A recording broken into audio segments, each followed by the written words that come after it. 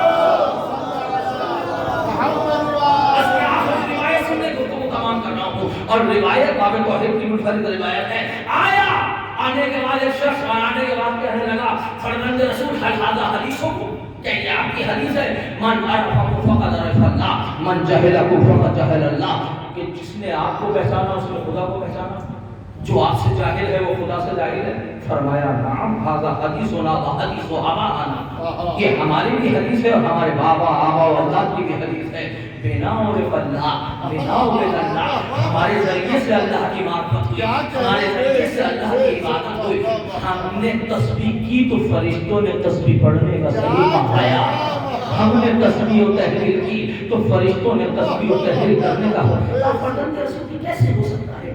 یہ تو ہماری بات سمجھ میں نہیں آتی کہ جس نے آپ کو پہچانا وہ خدا کو پہچانے گا، جو آپ سے جاہل ہے وہ خدا سے جاہل ہے۔ اب آپ سننا، کہنے لگا فرزند رسول کہا ایسا ہے، کہا فرزند رسول کیا خدا آپ کے اندر چلا جاتا ہے یا آپ خدا کے اندر چلے جاتے ہیں؟ میں بہت توجہ چاہ رہا ہوں اور میں نے عرض کیا کہ میں باب توحید کی منفرد روایت آپ کے حوالے کر رہا ہوں، لطف آ جائے گا آپ کو، لیکن یہ روایت سن لیجیے اور آخری مرحلوں سے قریب ہو رہا ہوں کہ کیا کہا کہ فرمایا کہ خدا آپ کے اندر چلا جاتا ہے یا آپ خدا کے اندر چلے جاتے ہیں؟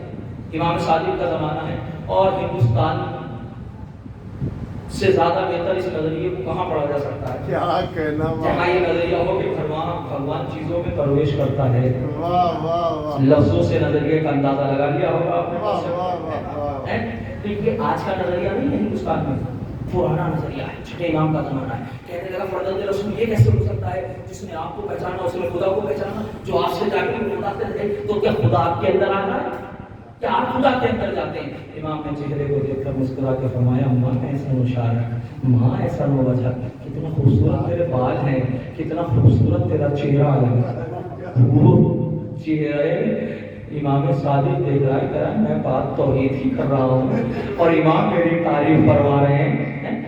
فرزند رسول میں بات تو خدا کی کر رہا ہوں، آپ میرے چہرے کی اور میرے بالوں کی تعریف کر رہا ہے، بات سمجھ میں نہیں آتی، میں تو توحید کی بات کر رہا ہوں۔ امام نے مسکرا کر فرمایا میں تجھے وہیں لے جانا چاہ رہا ہوں جہاں تو جانا چاہ رہا ہے۔ کہا فرزند رسول سمجھا نہیں، کہا تیرا چہرہ بتا رہا ہے کہ تو کہاں کا آیا ہے، کھائی کے بال اور نائی کے بال، یہ روایت مشہور محاورہ۔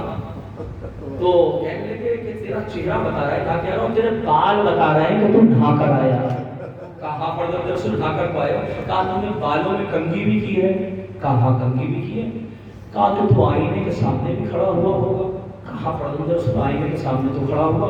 کہا یہ بتا کہ جب تو آئینے میں اپنا چہرہ دیکھ رہا تھا اور آئینہ تجھ کو تیرا چہرہ دکھا رہا تھا، نہیں لفظ بدلتا ہوں، تو آئینے میں اپنا چہرہ دیکھ رہا تھا اور آئینہ تجھ کو تیری معرفت کرا رہا تھا، یہ بتا کہ تو آئینے کے اندر گیا یا آئینہ تیرے اندر گیا؟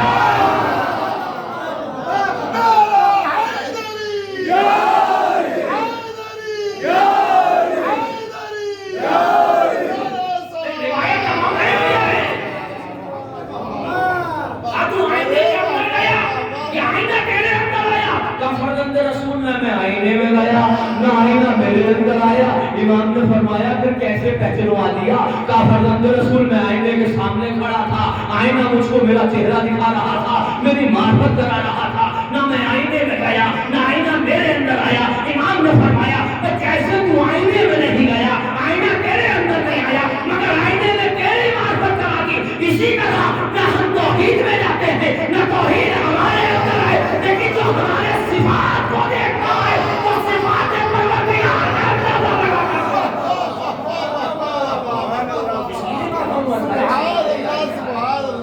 ہمیں اللہ نے مظہر عزیز و روایت، میں نے کہا نا کہ توحید کی منفرد روایت ہے، روایت کماتے ہوئے آواز دی، ہاں لقد تیقن، مجھے یقین ہو گیا، امام نے فرمایا تو بیٹھ جا۔ یقین کے بھی تو مرحلے ہیں، جب آ گیا ہے تو مطمئن ہو کر جا، ہے اس لیے کہ جب دل پر دیکھیں فوراً قبول کر لیا، جاہل نہیں تھا، اس لیے کہ جاہل ضد سکھاتا ہے، جہالت ضد سکھاتی ہے، علم خاموشی سکھاتا ہے۔ کہا مجھے یقین ہو گیا، امام نے مسکرا کے فرمایا اگر تجھے یقین ہو گیا تو بیٹھ جا۔ دیکھ یقین کے بھی مرتبے ہوتے ہیں، اب میں قرآن کی طرف لے جانا چاہ رہا ہوں، وقت نہیں بچا ورنہ میں یاد کرتا، وَإِذْ قَالَ إِبْرَاهِيمُ رَبِّ أَرِنِي كَيْفَ تُحْيِي الْمَوْتَىٰ، اے پروردگار مجھے بتا کہ تو مردے کو کیسے زندہ کرتا ہے، لیکن تاکہ نوجوانوں کے ذہن میں بھی مثال نہ جائے، میں سرزمین میں کہانی پر ہوں، اگر سردی کے زمانے میں آؤں بہت تیز سردی ہو اور میں نے کتاب میں پڑھ رکھا ہے کہ آگ گرم ہوگی، لیکن کبھی آپ کو دیکھا نہیں، تو کتاب ایک اچھی کتاب سے میں قرآن میں پڑھا پڑتی تھی، نارون ہوتے نا جلانے والی آگ، تو مجھے یقین تو ہے کہ آگ گرم ہوتی ہے لیکن دیکھا نہیں۔ اب میں بہانی میں آیا، سردی بہت تیز ہوئی، دیکھا کہ لوگ ہاتھ تاپ رہے تھے، چاروں طرف لوگ بیٹھے، تو ابھی تو میں نے پڑھا تھا، اب میں اپنی نگاہوں سے دیکھ بھی رہا ہوں، اسے کہتے ہیں علم الیقین، اسے کہتے ہیں عین الیقین، یہ یقین اس یقین سے بلند ہے۔ اب سب کو سبھی تاب رہے تھے تو میں نے سوچا میں ہی کیوں محروم رہوں، میں بھی جا کر برابر میں بیٹھ گیا، اب جیسے بیٹھا تو ایک شعلہ اٹھا اور دو تین بعد میرے ہاتھ پہ آیا اور ہاتھ جل گیا، تو ابھی تک تو میں دیکھ رہا تھا، اب اس کی گرمی کو محسوس بھی کر رہا ہوں، اسے کہتے ہیں حق الیقین۔ جب حق الیقین آتا ہے تو وہ دماغ پر ٹکراؤ کرتا ہے، اور جب انسان حص مشترک قوت خیال کو دیتی ہے، قوت خیال قوت متخیلہ کو دیتی ہے، قوت متخیلہ قوت واہمہ کو دیتی ہے، قوت واہمہ دل کی طرف پلٹاتی ہے اور دل کہتا ہے مطمئن ہو جاتا ہے۔ یہ ہے منزل اطمینان۔ سبحان اللہ، سبحان اتنے مرحلے انسان نے لمحوں میں طے کر دیا، ایسا لگ رہا ہے کن فیکون کا مظہر انسان بن گیا ہے نا، من عرف نفسہ فقد عرف ربہ۔ آپ نے بات بنایا قصدی و آخری جملے ہیں میری تقریر کے باب فضائل کے، آپ نے دیکھا ایک مرتبہ کہا کہ جب تو یقین تجھے ہو گیا تو میں تجھے منزل اطمینان تک پہنچاتا ہوں، بیٹھ جا۔ بیٹھ گیا، کہا یہ بتا کہ جب تو آئینے میں اپنا چہرہ دیکھ رہا تھا اور آئینہ تجھ کو چہرہ دکھا رہا تھا، اس میں کمال کس کا ہے؟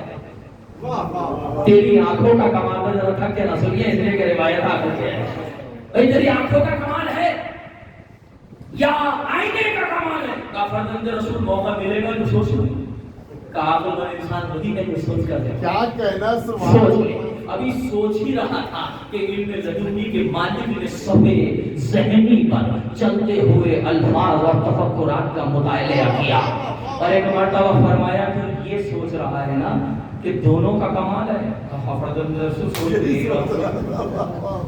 سوچ تو یہی رہا کہ کمال دونوں کا ہے، اس لیے کہ اگر آنکھیں اندھی ہیں تو بازار سے کتنا مہنگا شیشہ لے آؤ نظر آ نہیں سکتا، اور اگر آنکھیں جو ہیں وہ نور ہیں بڑی بڑی، آپ سید البھائی وزیر البھائی جیسے ہیں، اور آئینہ ہی اندھا ہو تب بھی نظر نہیں آ سکتا، تو دونوں کا باکمال ہونا ضروری ہے۔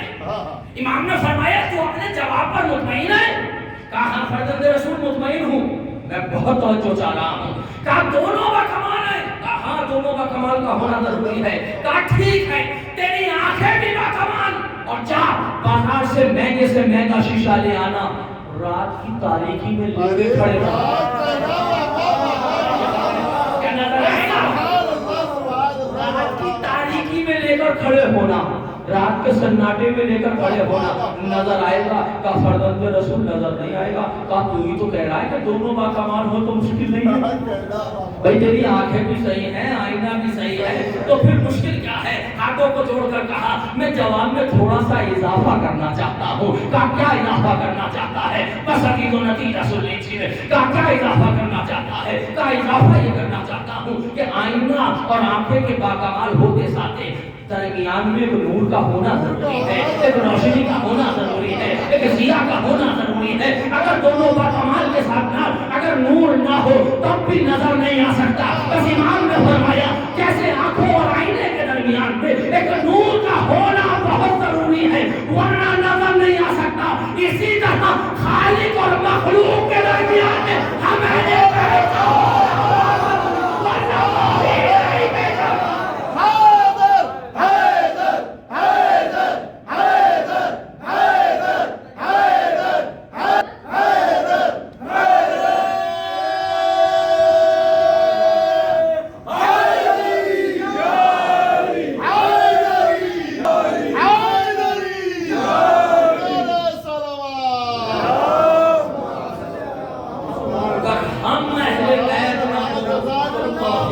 پہچانا نہیں جا سکتا۔ یہی تو وجہ ہے جہاں سے گفتگو شروع کی تھی وہیں پہ میں نے گفتگو کو پہنچا دیا۔ یہی وجہ تھی کہ حسین نے نوک نیزہ پر تلاوت کی تھی۔ وجیہ بھائی نے شعر پیش کیے تھے، یہی وجہ تھی حسین بتا رہے تھے۔ دیکھو ہم ہیں وارثان فرزندان توحید، اور سوچو تو صحیح، حسین ذہنوں کو بیدار کر رہے تھے۔ سوچو جس کا کلام اتنا شیرنی ہے اس کی ذات کتنی عظیم ہوگی۔ سوچو تو صحیح کہ جب حسین تن سے جدا ہو جانے کے بعد اگر سر تن سے جدا ہو گیا تو حسین کلام الہی کو فراموش نہیں کرتا، تو سوچو وہ ذات کتنی عظیم ہے۔ حسین میسج ہمیں بھی دے رہے ہیں، تمہارا امام سر تن سے جدا ہونے کے بعد قرآن الہی کو فراموش نہیں کرتا۔ خبردار خبردار ہوشیار، اللہ اللہ فی القرآن۔ اسی وجہ وصیت میں کہا تھا امام علی مظلوم نے، اللہ اللہ فی القرآن، اللہ اللہ فی القرآن۔ دیکھو قرآن کو فراموش نہ کرنا، کلام الہی کو فراموش نہ کرنا۔ انہوں نے توحید کو پہچنوایا ہے۔ یہاں پر ایک جملہ کہنا چاہ رہا ہوں، تمام نظریاتی توحید ایک طرف ہے، لیکن اگر عملی توحید دیکھنا ہے تو آؤ کربلا میں دیکھو۔ قرآن نظریاتی توحید بتائے گا، روایات معصومین نظریاتی توحید بتائیں گے، لیکن کربلا تمہیں عملی توحید پیش کرے گی، بتائے گی۔ اطمینان حسین بتا رہا ہے کہ وہ ذات ہے۔ یہی وجہ ہے کہ امام نے فرمایا خدا کی قسم میری تمام مشکلیں کافور ہوتی ہیں جب میں یہ سوچتا ہوں کہ پروردگار تو اس کو دیکھ رہا۔ خدا کی قسم ہم نے نہیں، مکتب خوارزمی 7ویں صدی کا مکتب ہے، ہمارا مکتب نہیں ہے۔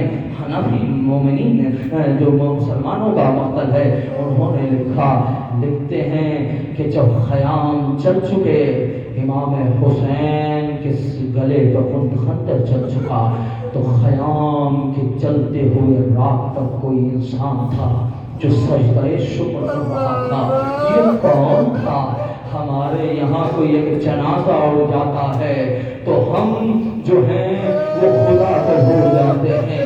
اللہ اللہ یہ کربلا ہے، یہاں سید سجاد سجدہ کر کر بتا رہے ہیں خدا کی قسم۔ اور صرف سید سجاد نہیں ہو سکتا ہے کوئی انسان کہے معصوم ہے۔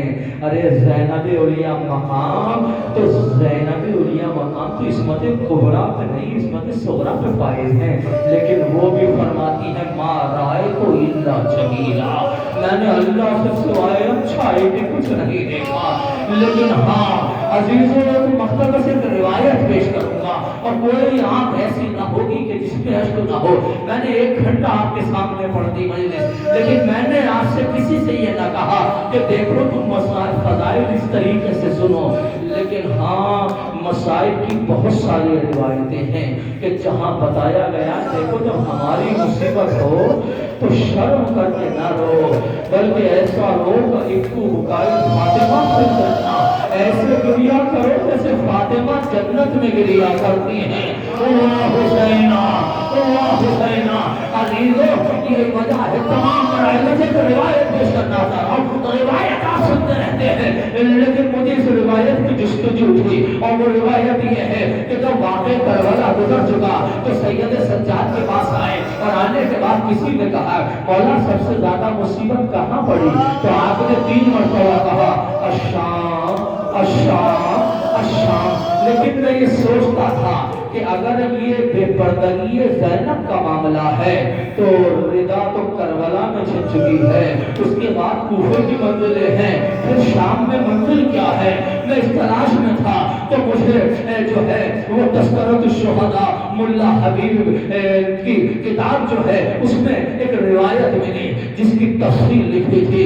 جناب تذکرۃ صاحب تذکرۃ الشہداء لکھتے ہیں کہ نعمان ابن منذر المدائنی نام کا شخص ہے، امام کی بارگاہ میں آیا اور امام کے بعد آنے کے بعد کہتا ہے فرزند رسول آخر ہمیں یہ بتائیے آپ کی مصیبت سب سے زیادہ کہاں پڑی؟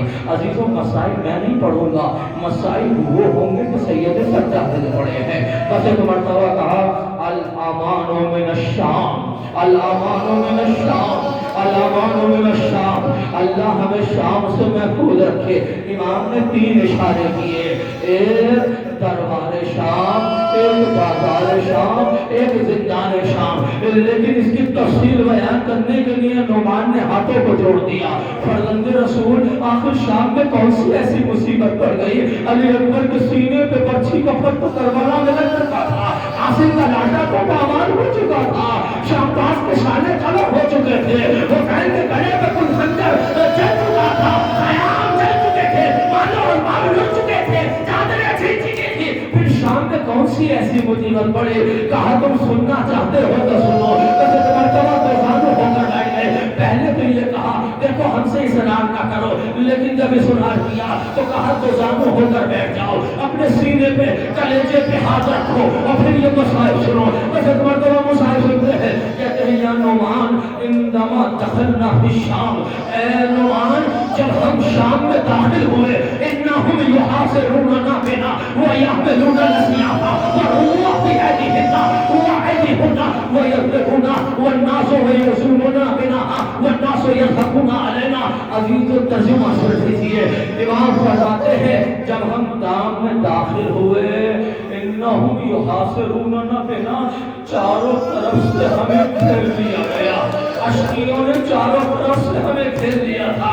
وَيَحْمِلُونَ الْأَسْيَافَ وَالرُّمُوَّ، اپنے ہاتھوں میں نیزے اور تلواریں رکھے ہوئے تھے. وَيَوْزُونَنَا بِنَا، اس کے نیزوں سے ہمیں عطیت دے رہے تھے. وَالنَّاسُ يَضْحَكُونَ عَلَيْنَا، لوگ دیکھ دیکھ کے ہنس رہے تھے.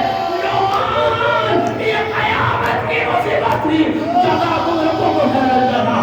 میرے مولا نے فرمایا نعمان 7 مصیبتیں تھیں. نعمان دوسری مصیبت سنو گے. کہا نعمان دوسری مصیبت یہ تھی کہ جب ہم شام میں داخل ہوئے تو زینب کے سامنے حسین کا سر تھا، ام کلثوم کے سامنے جناب عباس کا سر تھا، علی اکبر کا سر ام لیلا کے سامنے تھا، ایک بی بی کے سامنے اس کے وارث اور اس کے متعلقین کا سر تھا. نعمان عزیز و جملہ عجیب ہے. مولا فرماتے ہیں وَهُمْ يَلْعَبُونَ رُؤُوسًا، وہ سروں سے کھیل وَيَضْرِبُونَ عَلَى الْأَرْضِ أَحْيَانًا وَعَلَى أَحَافِلِ الْأَجْسَادِ. اب میں کیسے ترجمہ آپ کے اندر سے کروں؟ ارے وہ سروں سے کھیل رہے تھے کہ کبھی سروں کو زمینوں پہ پٹکتے تھے، کبھی بہتوں کی صبح سے جزاکم ربکم خیر الجزاء. خدا آپ کو کسی غم میں نہ اڑائے. پھر فرماتے ہیں نعمان دہاڑے مار کر رو رہے ہیں. مولا یقیناً آپ پر قیامت گزرے گی. کہا نعمان سنو گے. نعمان ہم پر تیسری مصیبت یہ تھی اِنَّا نِسَاءِ الشَّامِ يَرْمَحْنَ الْأَنْهَارَ وَالْأَخْشَابَ مِنْ صُدُورِهِنَّ. اے نعمان شام کی خواتین چھتوں پر تھیں، کوئی پتھر مار رہا تھا، کوئی ڈیلا مار رہا تھا.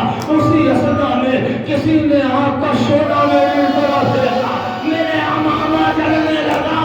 تمہارا امام ہاتھوں میں ہتھکڑیاں، پیروں میں بیڑیاں، گلے میں توپ. جزاکم ربکم خیر الجزاء. اے نعمان چوتھی مصیبت یہ تھی عزیزو، جہاں آپ اتنا گریہ کر رہے ہیں، جہاں وارث غم خود تذکرہ کر رہا ہو، جہاں سید سجاد راوی کربلا کائنات کا سب سے بڑا اداکار خود مرثیہ پڑھ رہے ہیں. کہا دیکھو ہم پر چوتھی مصیبت یہ تھی طلوع صبح سے لے کر الی غروب میں عربی متن چھوڑ رہا ہوں، چھوڑ لے کر طلوع صبح سے لے کر اور غروب تک ہمیں کوئی بازار ایسا نہیں تھا جہاں ہمیں پھرایا نہ گیا ہو اور ان سے یہ کہا جاتا تھا انہم لا یحترمون فی الاسلام، ان سے کہا جاتا تھا یہ وہ ہے جن کا اسلام میں کوئی احترام نہیں ہے۔ اے نعمان تم خود بتاؤ، ارے جہاں سے عزتیں نکلی ہو وہاں میں لائق احترام نہ۔ فرمایا نعمان پانچویں مصیبت یہ تھی کہ ہمیں بازاروں عیسائیوں اور یہودیوں کے باپ سے گزارا گیا اور یہ کہا گیا یہ وہ ہیں کہ جنہوں نے خیبر میں تمہارے بزرگوں کو جو ہے وہ قتل کیا ہے۔ اے نعمان اما احد الا وقد باللہ، نعمان کوئی ایسا تھا نہیں کہ جس سے ہمیں اذیت نہ ملی ہو۔ اس کے بعد فرمایا اے نعمان چوتھی مصیبت یہ ہے انہم قد اسکننا فی مقام، انہوں نے ہمیں اس جگہ پہ کھڑا کیا گیا اور غلام والامین، ارے جہاں غلام اور قبیلوں کو بھیجا اور پھر اس کے بعد امام فرماتے ہیں نعمان گریہ کر رہے ہیں اے نعمان آخری مصیبت یہ تھی اننا قد اسکننا فی خرابات شام، ارے ہمیں انہوں نے خرابہ شام میں ڈال رکھا تھا جہاں رات کی اور پڑتی تھی دن کی دھوپ پڑتی تھی، جب رات کا سناٹا ہوتا تھا سکینہ تڑپتے کہتی اے میری اماں ہم اپنے وطن کب جائیں گے، بچے گھبراتے تھے اللہ حسین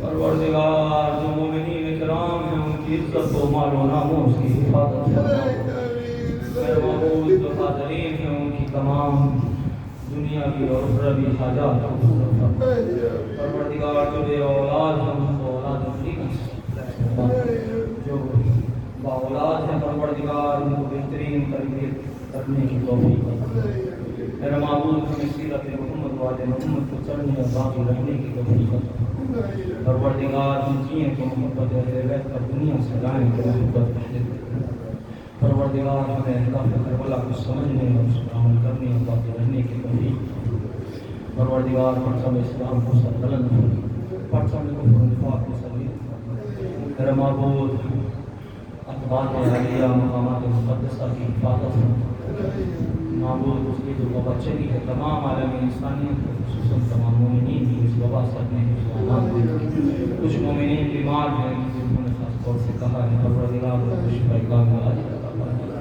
میرے معبود جو بھی بے روزگار ہیں ان کو روزگاری عطا فرما، جو روزگار ہیں ان کے روزگار کا ترقی فرما، علماء کرام مراغ اعظام حق کا سایہ ہمارے سروں پر خیر لائے اور ہماری سب سے اہم یہی ہے کہ امام زمانہ تعظیم ہے ان کو ان کے حاصل مددگار شمار فرما، ربنا تقبل منا